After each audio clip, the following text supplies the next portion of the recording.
Alhamdulillah, alhamdulillah ala ni'matil iman, alhamdulillah ala ni'matil islam, alhamdulillah.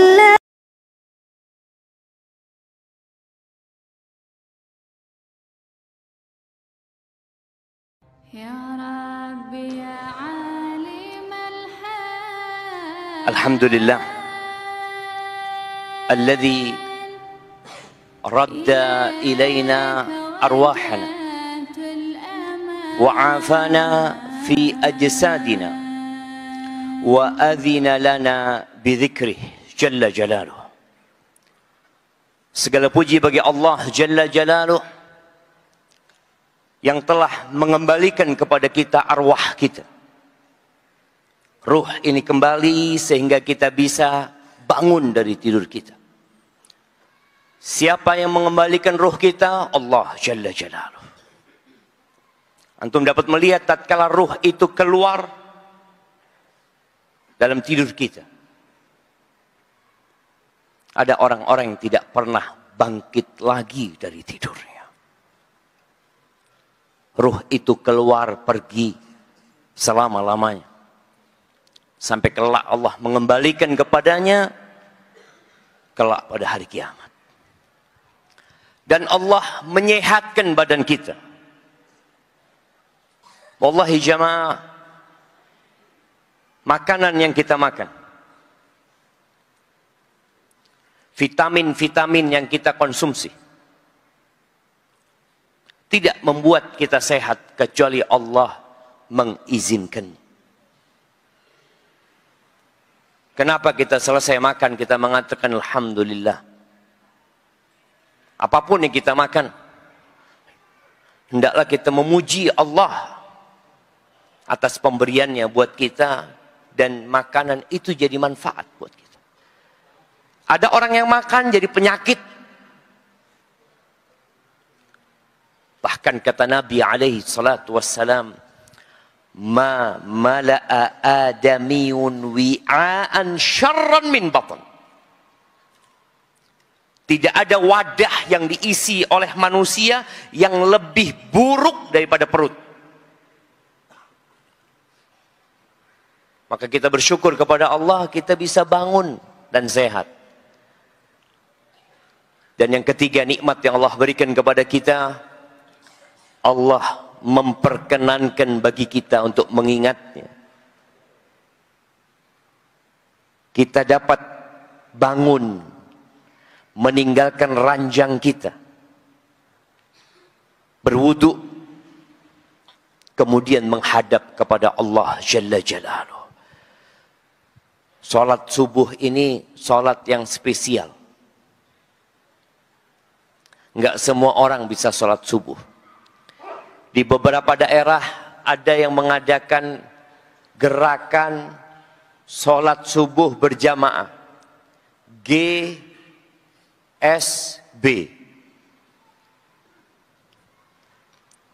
Ana tanya, kenapa kok milih sholat subuh? Sepi. Karena sepi masjidnya. Ana ngomong sholat subuh ini sholat yang spesial. Kalau antum mau menggerakkan orang-orang sholat berjamaah, mulai dari sholat maghrib. Karena sholat maghrib semua pada bangun, nggak ada yang tidur. Hampir nggak ada yang tidur kalau maghrib itu. Antum ajak ke masjid, antum kasih tahu tentang sholat subuh, besoknya subuh ke masjid. Tapi kalau antum ajak mereka sholat subuh, mereka nggak ke masjid, yang sholat subuh ke masjid, yang biasa ke masjid memang. Nggak perlu antum gerakkan dia sudah ke masjid. Athqalus salati 'alal munafiqin salatul isya wa salatul fajr. Salat yang paling berat buat orang munafik itu salat isya dan salat subuh. Orang munafik salat apa enggak? Salat. Datang salat subuh, Ya, kadangkala datang jemaah. Karena Nabi SAW tidak menyebutkan mereka nggak sholat subuh. Tapi menyebutkan berat buat mereka sholat subuh itu. Penuh dengan perjuangan. Allah mengatakan tentang orang-orang munafiqin. Innal munafiqina yukhadi'una Allah wa huwa khadi'uhum. Wa idha qamu ila salati qamu kusala yura'una an-nas wa la yadhkuruna Allah illa qalila. Sesungguhnya orang-orang munafik itu hendak menipu Allah. Mereka pura-pura muslim. Mereka datang sholat. Mungkin kadang-kala berada di soft pertama dia atau di soft keberapa, datang dia sholat. Ingin menipu. Menipu Allah Azza wa Jalla yang maha mengetahui dengan segala yang berada di hati manusia. Wa huwa khadihum. Allah sebenarnya yang sedang menipu mereka gara-gara perbuatan mereka. Allah sebutkan buat kita kriteria orang munafik. Kriteria ini bukan untuk menghakimi orang, tapi untuk mengevaluasi diri antum. Antum termasuk apa tidak? Mereka adalah orang-orang kalau bangkit hendak melaksanakan sholat, qamu kusala, males. Sholat tapi males. Ini tanda-tanda orang munafik. Bukan tidak sholat. Yang disebutkan dalam ayat ini, sholat tapi males. Berat ya mau sholat ya. Dengar hayya ala sholat ya Allah. Maka obatin diri antum. Berangkat ke masjid kadang-kala mereka memaksakan diri. Yura'unan nas. Riya. Pamer. Dan mereka tidak mengingat Allah kecuali sedikit. Dikit ya. Sholatnya cepet-cepetan ya. Kalau ada orang mungkin agak panjang. Kalau sendirian, ya, yang penting ada gerakan yang dia lakukan. Mereka ingin menipu Allah dengan perbuatan mereka.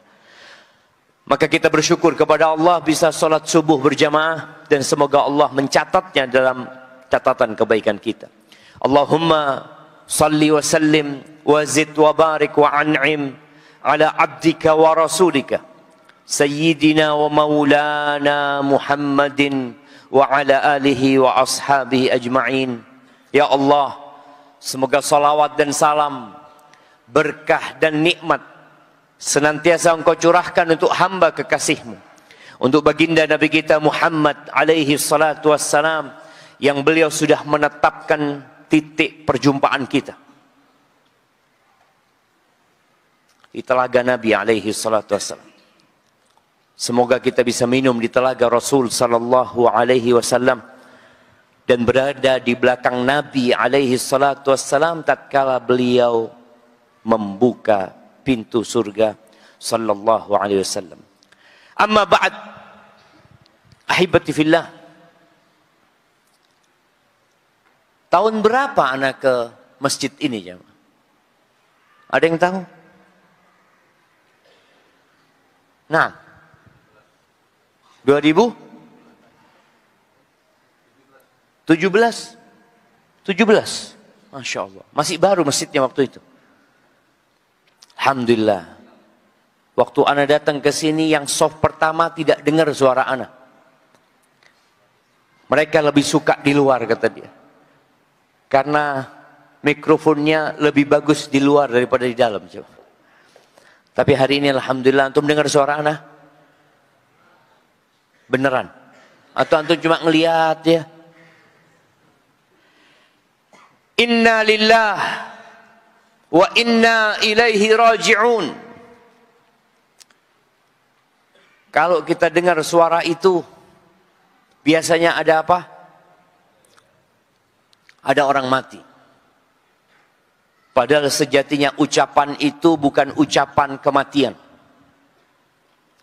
Ucapan itu adalah ucapan tatkala kita tertimpa musibah. Apapun musibahnya. tatkala Allah Azza wa Jalla mengatakan tentang ujian yang Allah akan berikan kepada manusia.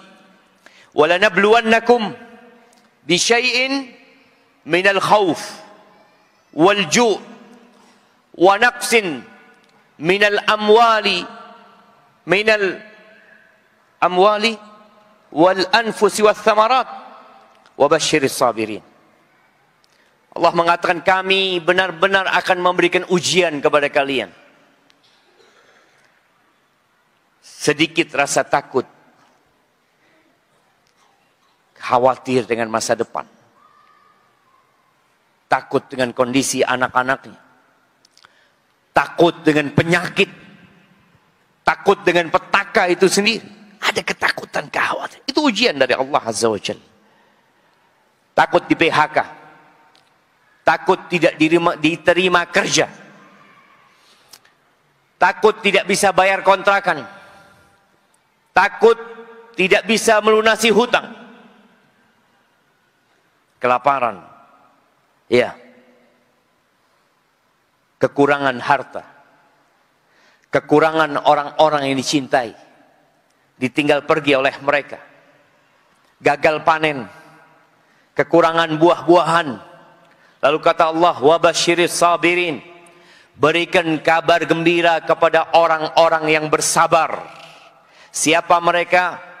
Alladzina idza asabathum musibah. Mereka adalah orang-orang apabila terkena musibah. Musibahnya apa? Udah disebutkan tadi. Kehilangan sandal. Boleh jadi antum pulang kehilangan sandal. Jadilah orang yang sabar. Mereka yang berkata kalau kena musibah, inna lillah wa inna ilaihi raji'un. Jadi ucapan itu bukan untuk kematian saja. Antum datang ke sawah, yang ditakutkan oleh petani bawang itu apa? Apa jemaah? Iya, gagal panen karena apa? Karena hama, karena hujan. Kalau deras hujannya dikenangin sama air, tahu-tahu dia ke kebunnya, banjir kebunnya. Apa yang seharusnya dia katakan? Inna lillah wa inna ilaihi raji'un. Kita tuh milik Allah dan kita semua kelak akan kembali kepada Allah Azza wa Jalla. Tolong ucapan ini mulai, bukan dirutinkan jemaah. Kalau dirutinkan berarti kita sering kena musibah. Yang dirutinkan itu ucapan alhamdulillah. Kalau ucapan inna lillah ini insidental. Ketika ada kejadian, antum biasakan mengucapkan inna lillah. Anaknya datang laporan sama ayahnya. Ayah, ada musibah ayah. Apa nak? Remedi. Dia harus ngulangin ujian. Kata ayahnya, kok bisa? Engkau kok nggak belajar? Kenapa engkau nggak katakan inna lillahi wa inna ilaihi raji'un? Lalu anaknya mengatakan, nak, ayah, siapa yang mati ayah? Bukan mati, nilaimu ini musibah ini. Ibumu harus ngulangin belajar sama engkau. Jamaah rahimakumullah. Seringkali kita mendengar kabar kematian. Sekarang informasi kematian itu bukan hanya di kampung kita. Dengan adanya handphone, kita dapat berita kematian dari kota lain. Ana itu sering dapat kiriman innalillahi wa inna ilaihi raji'un. Mati fulan di mana? Di Malang, ana di Jember. Mati fulan di Surabaya, ana di Jember. Untuk memberikan informasi bahwasanya ada yang meninggal dunia. Berapa banyak orang-orang yang kita kenal, yang kita cintai, yang dia pergi meninggalkan kita tanpa pamit, jemaah. Kita nggak pernah tahu kapan ajal itu datang menyebut kita. Nabi kita Muhammad alaihi salatu wassalam divonis mati. Kadangkala ada orang ke dokter mengatakan, Ustaz, ana sudah divonis mati. Ustaz. Waktu ana tinggal sedikit. Dari dulu engkau divonis mati, kok baru sekarang sadar? Allah Azza wa Jalla mengatakan kepada nabinya, innaka mayitun wa innahum mayitun. Sesungguhnya engkau mati, mayit, engkau itu mayit dan mereka semua mayit. Kok baru sadar kita ini kok divonis mati? Seorang yang dihukum mati karena kesalahan yang dia lakukan, dia mengatakan saya divonis mati, Pak Ustaz. Kok engkau? Saya juga divonis mati. Tinggal waktunya yang kita semua tidak tahu kapan kematian itu datang. Allah berfirman di surat Al-Anbiya ayat 34-35. Surat para nabi. Wa ma ja'alna li basharin min qablikal khuld. Dan tidaklah kami jadikan untuk satupun manusia sebelummu keabadian, kekal di dunia ini. Afa imitta fahumul khalidun. Apa kalau engkau mati, mereka yang kekal? Enggak, semuanya mati. Nabi Adam meninggal dunia, panjang umurnya tapi mati. Nabi Nuh alaihissalam, berapa tahun beliau berdakwah? 950 tahun. Mana hadiahnya jemaah? Iya, panitia tenang, lagi diambilin sama panitia hadiahnya. Ketua yayasan, tuh jangan lihat-lihat dong ketua yayasannya ini. Ya, Bapak siapa namanya? Bapak Syafruddin. Nah, 950 tahun itu umur beliau berdakwah, bukan umur beliau. Disebutkan umur beliau sampai 1400 tahun. Terus mati. Ana mau tanya, siapa di sini yang umurnya ingin 200 tahun? Angkat tangan. 1000? Nggak ada jemaah. Kenapa kita nggak mau?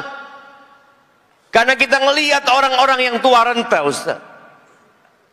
Kalau 1000 tahun tetap muda, mungkin ana berpikir, Ustaz.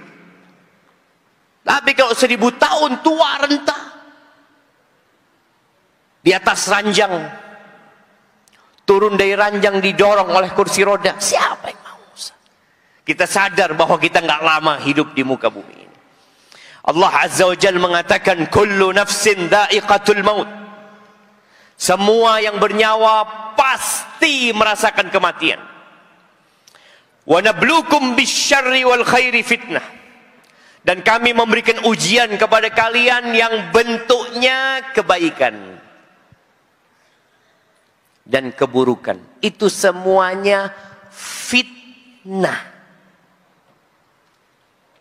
Sebagian kita itu kalau susah baru ngomong, saya sedang diuji sama Allah, Ustaz.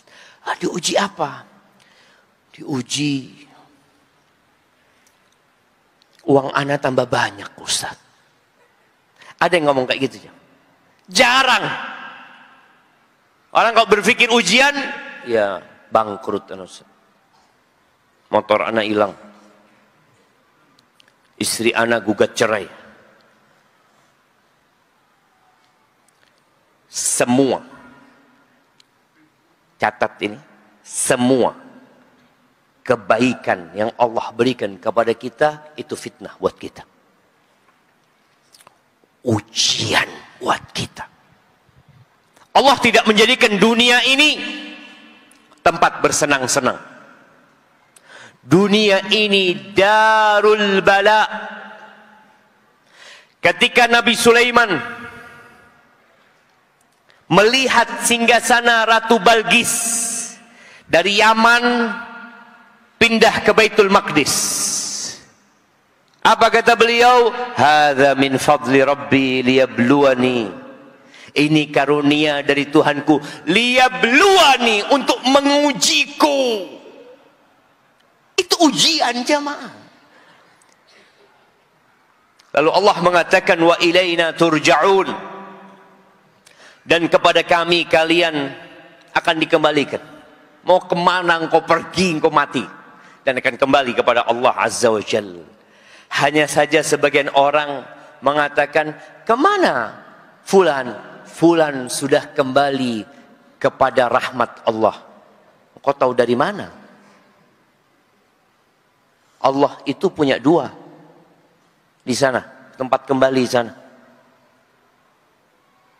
Wa fil akhirati azabun syadid wa maghfiratun minallahi wa ridwan. Di sana yang ada neraka atau surga. Ini orang yang mati apakah benar kembali ke rahmat Allah? Belum tentu. Kalau dia orang soleh, kita harapkan kembali ke rahmat Allah. Dikasihi sama Allah Azza wa Jalla, kita doakan. Kalau dia orang jahat, ya kita doakan juga semoga Allah ampuni dosanya. Tapi kalau orang kafir, nggak ada kembali ke rahmat Allah. Yang ada kembali ke laknat Allah Azza wa Jalla. Pernah ada seorang yang datang ke salah satu ulama salaf yang bernama Daud At-Ta'i di kota Kufah. Daud At-Ta'i ini, ana baca biografi beliau, subhanallah jemaah. Beliau ini sosok orang yang alim, amil bi'ilmi. Orang yang alim dan mengamalkan ilmunya.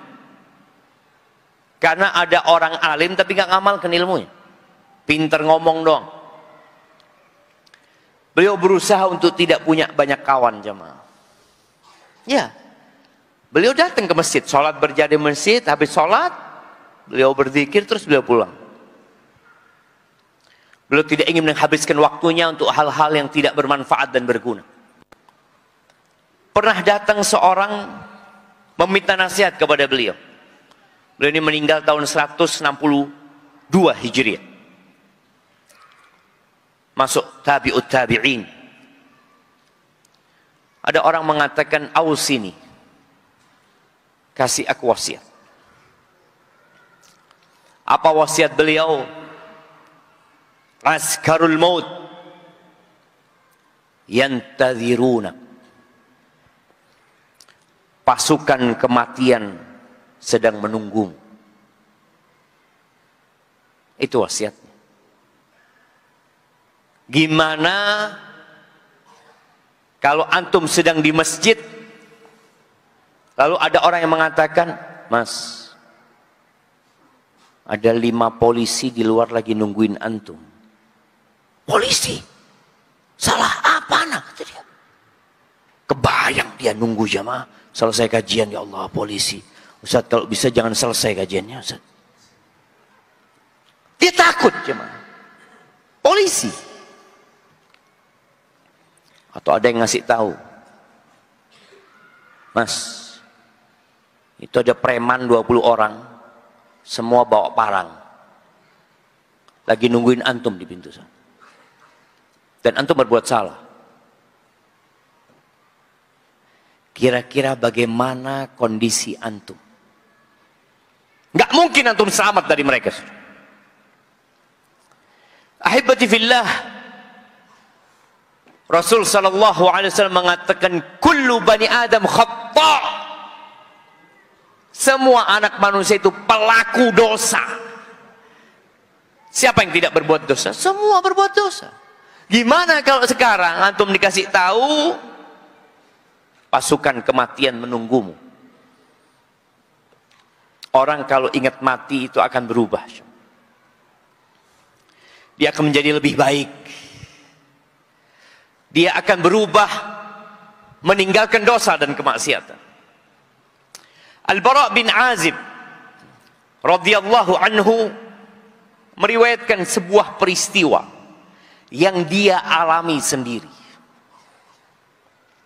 Dia mengatakan, bainama nahnu ma'an nabi sallallahu alaihi wasallam id absara jama'atan.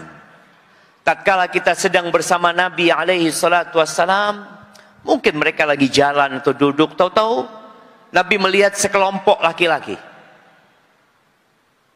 di satu tempat, jemaah. Maka beliau bertanya alaihi salatu wassalam, alama ijtama'a haula. Orang-orang itu kumpul lagi ngapain gitu loh. Qila ala qabrin yahfirunahum. Mereka sedang gali kuburan ya Rasulullah. Mereka kumpul sedang gali kuburan. Fafazi'an nabiyyu sallallahu alaihi wasallam wa qama min baini yaday ashabihi musri'an.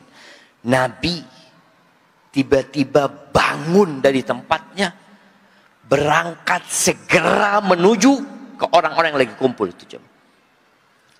Hatta intaha ilal qabri fajatha alaih. Sampai beliau ke kuburan tersebut lalu bersimpuh di depan kuburan itu, jemaah.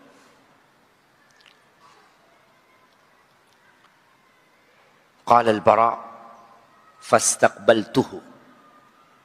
Bara' ngelihat Nabi bersimpuh, maka Bara' menghadapi Nabi di pinggir kuburan satunya, agar dia melihat apa yang dilakukan Nabi sallallahu alaihi wasallam. Qal fabaka hatta balla thara min dumu'ihi. Beliau menangis, ya. Sampai tanah yang di depan beliau basah.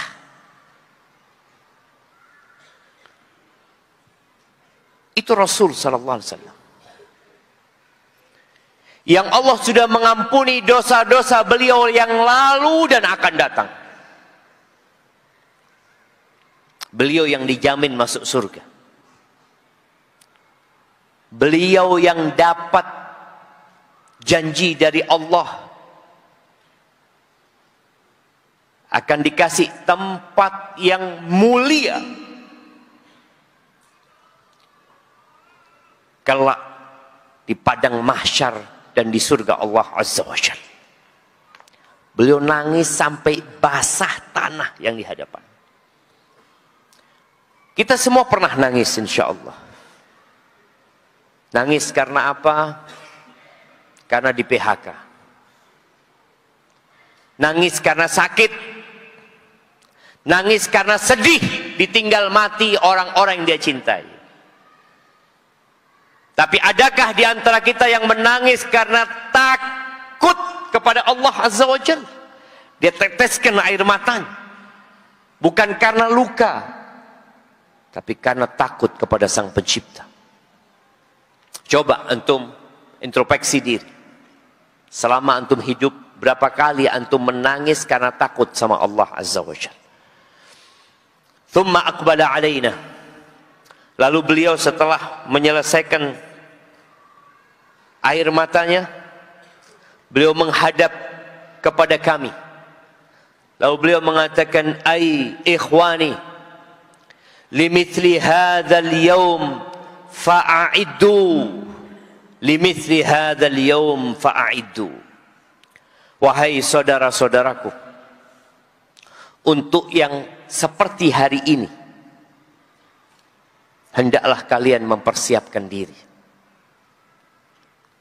Untuk yang seperti hari ini hendaklah kalian mempersiapkan diri. Ahibati fillah, siapa yang mau menikah bulan ini? Antum, Masya Allah. Nanti minta hadiahnya sama Ustaz Asmon ya. Antum lihat Ustaz. Antum mau nikah bulan ini. Persiapannya mulai kapan? Berapa bulan antum mempersiapkan? 3 bulan. 3 bulan. Lihat, persiapan untuk nikah 3 bulan. Padahal nikah itu cuma sehari. Nah, selesai. Ada orang persiapan untuk wisuda. Berapa tahun dia mempersiapkan diri untuk wisuda? Ada yang 7 tahun. Karena nggak selesai-selesai skripsinya. Akhirnya baru selesai setelah 7 tahun. Persiapan untuk kematian berapa lama tuh? Antum mempersiapkan diri untuk bangun rumah, untuk beli mobil. Tapi untuk hari itu, banyak di antara kita yang lengah, tidak mempersiapkan diri. Ana ingat cerita seorang yang menceritakan orang lain. Ana dengar langsung dari orang yang cerita. Dia cerita, ada fulan di Solo, cerita dulu dia. Fulan itu kalau beli baju 2. Beli baju 2. Satu dia pakai, satu dia sedekahkan. Kalau dia kasih belanja buat keluarganya 2. Satu buat rumahnya, satu buat pesantren. Satu buat rumah anak yatim. Pokoknya semua 2. Sampai ketika Allah berikan rezeki kepada dia, dia beli mobil. 2 dia beli mobil. Satu buat dia, satu dia sedekahkan. Anak-anaknya protes. Ayah, kalau baju 2 oke lah ya. Kalau uang belanja 2 iya, tapi mobil yang mending dikasihkan anak-anaknya lah ya. Katanya, nak, abah ini bukan hanya ingin pakai baju di dunia. Abah ini bukan hanya ingin naik mobil di dunia. Abah ingin nanti kalau mati, abah bisa gunakan itu semuanya. Itu ucapan Nabi SAW yang mengatakan, limithli hadzal yaum fa'iddu. Untuk yang seperti ini kalian siapkan. Tapi sekali lagi kita nggak mikir itu.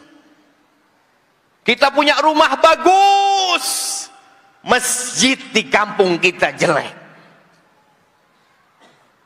Nggak antum pikirkanlah itu masjid. Antum bikin keramik yang bagus di rumah antum, masjid lantainya rusak.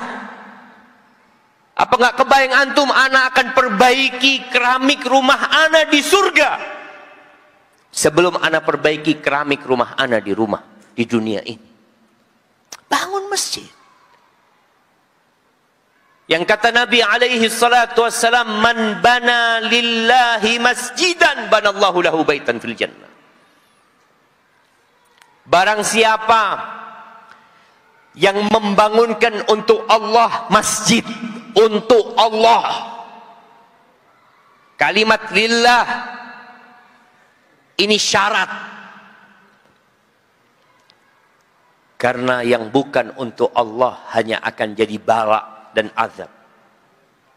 Yang membangunkan untuk Allah, Allah akan bangunkan bagi dia rumah di surga Allah SWT. Ini persiapan jemaah.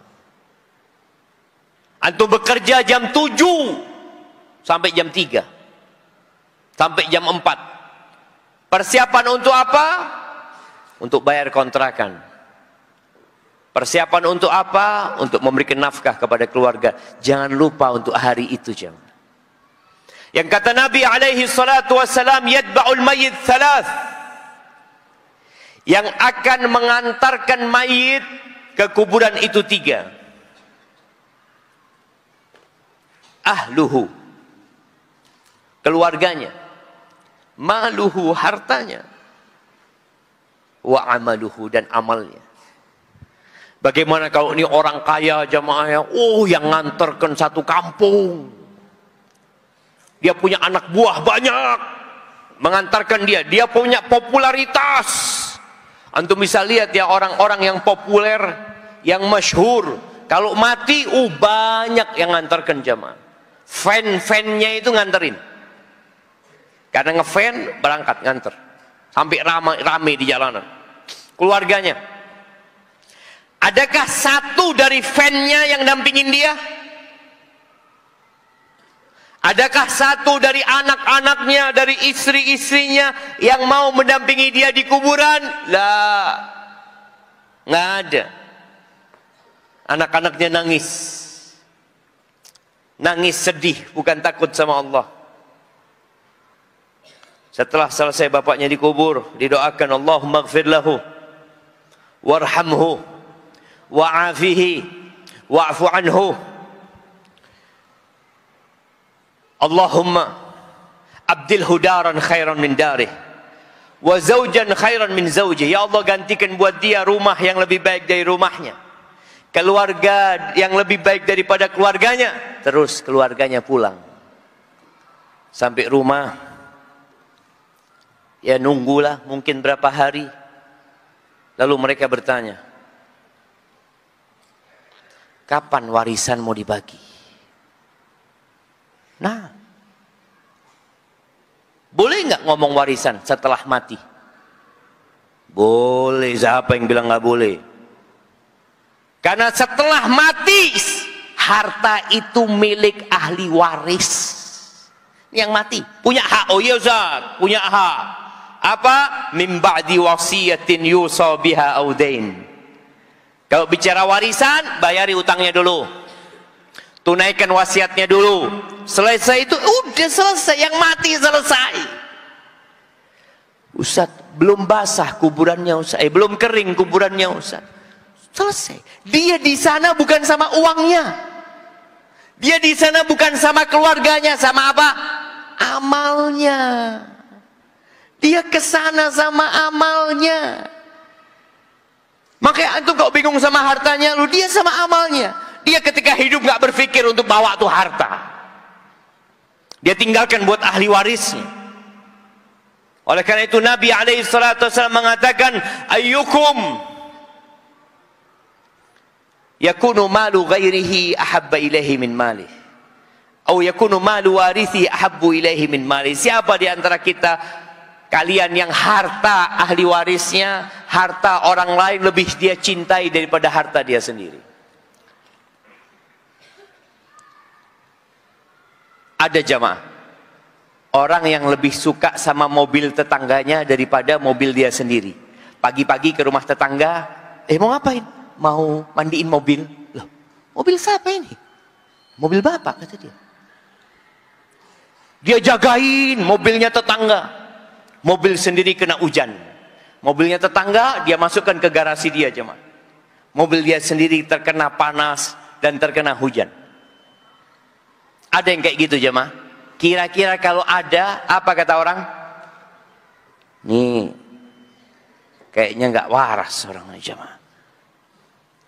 Maka ketika Nabi SAW mengatakan siapa yang harta orang lain lebih dia cintai daripada harta dia sendiri, ya nggak ada ya Rasulullah. Semua orang cinta sama hartanya lah. Apa kata Nabi SAW? Maluk, hartamu engkau tahu yang mana? Yang kau makan lalu habis, yang kau pakai lalu usang, dipakai bajunya sampai rusak, itu hartamu. Wa ma tasaddaqta bihi fabqi, yang engkau sedekahkan kemudian engkau simpan, itu harta punya orang semuanya. Itu punya orang. Di sini kita itu sibuk dengan punya orang, yang punya kita sendiri kita nggak pikirkan. Makanya tadi ketika sudah mati, harta itu otomatis pindah menjadi milik ahli waris. Ahibati fillah, ingat kita dulu nggak ada dan kita akan menjadi tidak ada. Semua kita cuma. Maka cobalah engkau duduk merenungkan tentang kenapa aku ada. Apakah aku ada untuk main game? Apakah aku ada untuk main bola?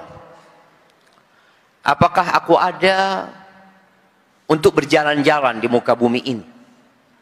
Apakah aku ada untuk berdagang? Apakah aku ada untuk bekerja, cari duit? Allah mengatakan, Hal ata 'alal insani hinum minad dahr lam yakun syai'an madhkura. Inna khalaqnal insana min nutfatin amsyajin nabtali faja'alnahu sami'an basira. Allah, kita dulu nggak ada terus jadi ada. Allah berikan kepada kita pendengaran, penglihatan. Kita tercipta dari air mani yang bercampur. Itu untuk diuji jamaah. Untuk diuji. Apa targetnya? Ayyukum ahsanu amala. Siapa di antara kalian yang paling baik amalannya? Bukan yang paling kaya, bukan yang paling tinggi jabatannya. Bukan. Tapi siapa yang paling baik amalannya? Allah juga mengatakan, wa ma khalaqtul jinna wal insa illa liya'budun. Tidaklah aku ciptakan bangsa jin dan manusia kecuali untuk beribadah kepadaku. Ya Ustaz, Anda sudah tahu dari dulu Anda ciptakan untuk beribadah. Tapi Anda sekarang kan masih muda Ustaz. Insya Allah nantilah kalau sudah putih jenggotnya, Anda akan fokus ibadah. Ahibati fillah, apakah semua kita akan sampai ke umur 70 tahun? Kita melihat bayi baru lahir mati. Anak SD yang orang tuanya sudah nabung buat kuliah dia. Yang orang tuanya sudah sempat ngobrol sama anaknya tentang cita-cita dia. Kita lihat ya anak-anak TK SD ditanya cita-citamu mau jadi apa? Udah punya cita-cita. Dan orang tua biasanya sudah memikirkan, anakku kepingin jadi ini, berarti kira-kira ingin jadi dokter. Kira-kira butuh duit berapa, dia mulai menabung. Ternyata anaknya mati. Anak punya kerabat, hari Jumat lalu meninggal dunia. Namanya sama, namanya dengan anak, Syafiq. Dia masih umur 23 tahun. Dia rencana mau menikah sebelumnya bulan Januari. Tapi semuanya habis ya mah. Tinggal cerita. Dan di antara tanda bapaknya masih hidup, ibunya masih hidup, kakaknya masih hidup, pamannya masih hidup, dia mati. Nggak ada yang lihat umur. Bahkan di antara tanda-tanda kiamat, kata Nabi SAW di hadis yang riwayatkan Tabrani, inna min amaratis sa'ah ayyadhar mautul fujah. Di antara tanda-tanda kiamat itu banyaknya munculnya mati mendadak. Itu tanda-tanda kiamat dan kita sudah melihat. Satu pesawat hilang, nggak tahu ada di mana. Anda masih ingat dulu ada maskapai namanya Adam Air. Masih ingat yang pesawat itu hilang jamaah? Yang orang-orang yang di pesawat itu hilang. Entah kemana. Ditemukan puing-puing di lautan. Satu pesawat. Ya, beberapa waktu yang lalu ada pesawat dari Jakarta, pesawat terbaru jamaah, yang berangkat lupa ke Pangkal Pinang atau dia naik dan tidak pernah mendarat. Hanya tinggal cerita. Ratusan orang di dalam pesawat itu pagi. Orang itu mau kerja, orang itu mungkin ada meeting, mungkin sudah yang nunggu, sudah standby di bandara. Dia nunggu, bahkan sudah booking hotel, bahkan sudah booking untuk makan siang, bahkan macam-macam mereka punya rencana. Tapi Allah katakan mati semua. Mati mendadak ini enak apa enggak enaknya? Jamaah. Gimana? Mati mendadak itu enak dan tidak enak. Dalam sebuah athar, Aisyah bertanya kepada Nabi SAW, an mautil faj'ah. Gimana sih mati mendadak itu gimana? Kata Nabi SAW, rahatun lil mu'min. Mati mendadak itu istirahat buat orang beriman. Buat orang mukmin yang sudah siap mati, itu istirahat. Nggak perlu sakit-sakit lagi. Nggak perlu ngerepotkan orang lain. Tahu-tahu dia mati. Wa akhdatu asafin lil fajir. Tapi untuk orang jahat, untuk orang fajir, maka itu jadi pencabutan yang penuh penyesalan. Karena dia belum siap. Orang kalau mati waktu sholat, Masya Allah. Ada mati di hotel. Mati di hotel sedang berzina. Na'udzubillah min dzalik. Mati sedang bernyanyi, minum khamr juga. Muter-muter. Ada. Ada penari ular yang mati sedang menari digigit ular. Dia punya rencana. Ya, semua orang mukmin insya Allah ya punya harapan untuk bertobat kepada Allah Azza wa Jal.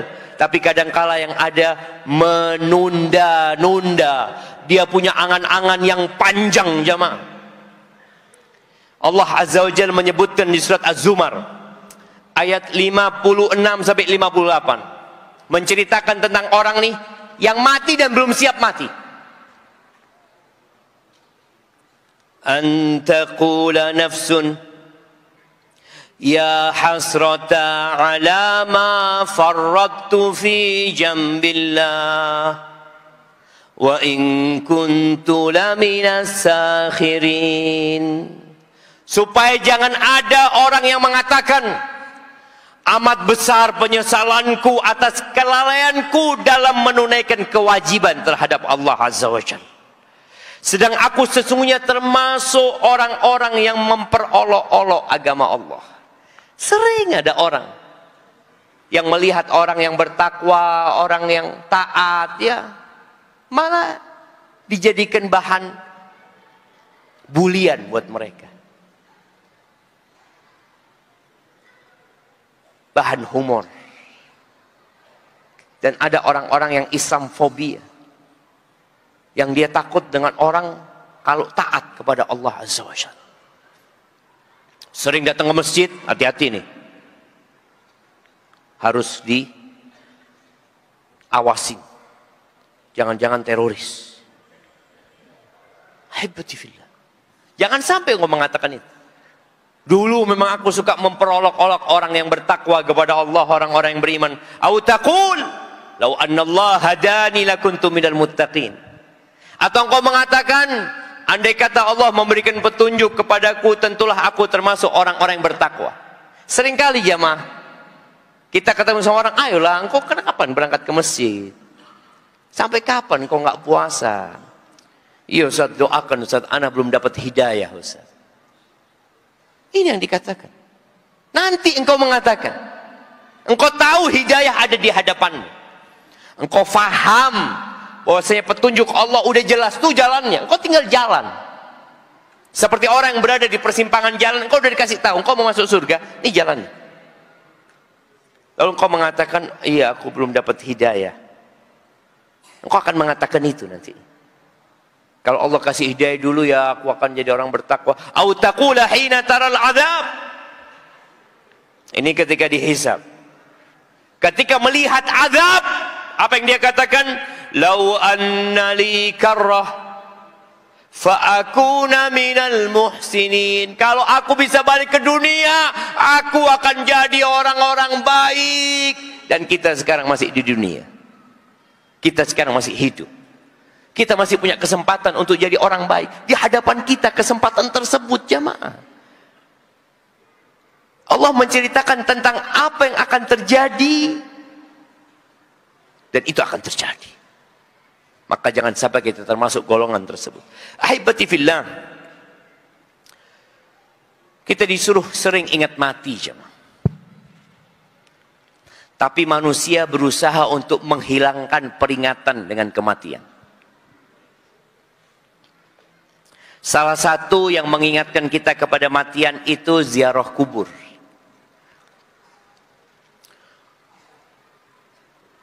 Dahulu, ya bukan dahulu ya, sekarang juga. Banyak kuburan di tengah kota, jemaah. Orang kalau lewat jalan ya, naik mobil, lihat kuburan, ya Allah, bakal mati aku ya Allah. Kuburan akhirnya ditaruh di pinggiran, jauh nggak kelihatan, jemaah. Antum yang dilihat pasar, toko, gedung-gedung tinggi, hotel. Kapan antum akan ingat mati? Pernah ana hadir ke sebuah walimah, seperti di ruang restoran dan ruang pertemuan, jemaah. Ana di depannya itu ada tembok tinggi di seberang jalan, jemaah. Ana tanya, Mas, ini apa Mas, kata dia. Di balik tembok itu. Kuburan, Pak Ustaz. Jadi waktu dulu belum ada temboknya, sepi Ustaz. Restoran sama kafe ini sepi Ustaz. Karena orang kalau ke sana ngelihat ingat mati, nggak jadi belanja. Ingat mati pulang mungkin. Setelah ditutup jamaah, rame. Makanya biasanya tanah yang dekat kuburan itu mahal apa murah? Murah. Kenapa murah? Karena membuat orang ingat mati terus. Rasulullah sallallahu alaihi wasallam dalam hadis yang diriwayatkan Ibnu Hibban rahimahullahu taala, beliau mengatakan aktsiru dzikra hadzimil ladzat. Kalian perbanyak mengingat pemutus penghancur kelezatan. Apa itu? Mati. Gimana orang ketika mau makan enak, tahu-tahu mati datang. Kelezatan dia putus di dunia ini. Dia akan berjumpa dengan mungkar dan nakir. Dia akan berada di tempat yang sempit dan dia akan dihimpit oleh kuburan tersebut. Ditinggal sama keluarganya. Dilupakan. Bahkan sebagian orang kuburannya udah nggak ada juga. Itu pemutus kelezatan. Kalau antum masih hidup, antum masih banyak merasakan kelezatan, tapi mati selesai. Tinggal itu jadi azab atau jadi nikmat kuburan antum. Beliau mengatakan alaihi salatu wassalam, "Fama dzakarahu 'abdun qat wa huwa fi dhiqin illa wassa'ahu alaih." Tidaklah seorang hamba siapapun yang mengingat kematian dalam kondisi dia sedang sempit urusannya. Ada banyak masalah dia, tapi dia ingat mati, maka jadi luas buat dia. Dia akan mengatakan, aduh, hidup ini nggak lama, bentar lagi aku mati, kata dia. Jadi musibah, petaka dunia jadi ringan buat dia. Wala dzakarahu wa huwa fi sa'ah illa dhayyaqahu alaih. Kalau dia sedang nikmat hidupnya, sedang mendapatkan banyak rezeki, sedang dalam puncak karirnya, lalu dia ingat mati, maka dia jadi memandang kehidupan ini sempit, jemaah. Dia akan mengatakan hartaku jabatanku, kedudukanku, semua akan aku tinggalkan. Itu manfaat dari mengingat kematian. Di antara manfaat lainnya, ada nasihat dari Abu Darda agar kita hidup nyaman di dunia ini dengan mengingat kematian. Kata beliau, man aktsara min dzikril maut qalla hasaduhu wa qalla farahu. Barang siapa yang sering mengingat kematian, maka hasudnya, hasadnya, irinya, dengkinya akan menipis. Dikatakan tidak ada jasad kecuali ada hasad. Kita ada potensi untuk hasad, itu ada. Apalagi yang satu profesi, apalagi yang kawan. Kalau orang tidak kenal mungkin kita nggak hasad. Tapi kalau orang yang kita kenal tahu-tahu datang kajian, keluarkan handphonenya, insyaallah. iPhone 15 ya. Allahu Akbar. Keluar ternyata mobilnya sudah baru. Itu orang jadi hasad, ada perasaan itu. Bahkan ada orang yang jadi sakit perut. Mak-mak biasanya. Mak-mak ngelihat tetangganya beli emas 2 kilo. Pakai gelang emas ya mak. Tapi kalau ingat mati, hasad itu akan mengecil. Pedagang ini potensi hasad dengan toko yang di sebelahnya. Petani dengan sawah yang di sebelahnya. Tapi ketika dia ingat mati, apa sih, kenapa aku harus hasad lu? Long semua yang dimiliki sama orang itu akan ditinggal sama dia. Semuanya. Kenapa aku hasad dengan sesuatu yang bakal ditinggal? Dan kalau aku punya pun aku akan tinggal. Wa qalla farahu. Congkaknya, angkuhnya akan hilang. Gimana antum akan angkuh? Aku akan sombong. Antum akan merasa lebih dari orang lain, antum mati. Sama tuh. Makanya kalau antum ke kuburan jamaah, antum akan lihat di kuburan itu nggak bisa dibedakan mana yang orang kaya dan mana yang orang miskin, mana yang majikan dan mana yang pembantu, mana yang bos dan mana yang anak buah. Ada sama semuanya. Mungkin luarnya ada yang sama, kuburannya segitu. Kemudian ada nasihat dari Ka'ab al-Ahbar. Dia mengatakan, man dzakara al-maut hanat alaihi al-masaib. Barang siapa yang mengingat kematian, maka musibah-musibah jadi ringan. Ada seorang wanita, dia telepon ana. Dia kepingin jumpa sama ana. Rahimahullah. Dia sudah meninggal. Dia mengatakan, Ustaz, ana bisa ketemu sama Ustaz. Dia sama suaminya. Kenapa kata dia? Ana divonis dokter kena kanker stadium 4. Ustaz. Yang biasanya sudah nunggu mati. Musibah yang besar ini jemaah. Ketika ingat dengan kematian, jadi ringan musibah tersebut. Ya udah, bentar lagi engkau akan meninggal dunia. Dan musibah penyakit tidak ada hubungannya dengan kematian. Antum kasih semangat orang yang kena penyakit parah, sampaikan kematian tidak ada hubungannya sama penyakit. Orang sehat mati. Jangan dipikir, oh bakal sakit bakal mati duluan, nggak ada. Berapa banyak kita melihat orang-orang tua yang sepuh yang sakit, menaun sakitnya, asyatulan minad dahar, nggak mati-mati. Yang merawat mati duluan.